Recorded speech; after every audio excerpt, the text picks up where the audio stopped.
មុនការប្រកួតស៊ីហ្គេមមកដល់ក្រុមជម្រើសជាតិអាយុក្រោម22ឆ្នាំកម្ពុជាគ្រោងលេងពានរង្វាន់ Merlion Cup របស់សិង្ហបុរីការប្រកួតពានរង្វាន់ Merlion Cup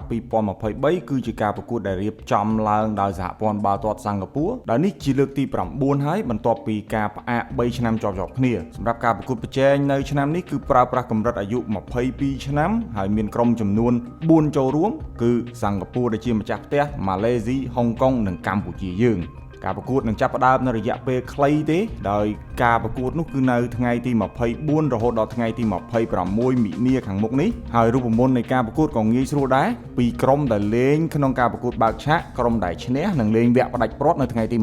26សម្រាប់ការចាប់ឆ្នោតក្រុមណានឹងប៉ះក្រុមណានោះនឹងត្រូវធ្វើឡើងនៅថ្ងៃទី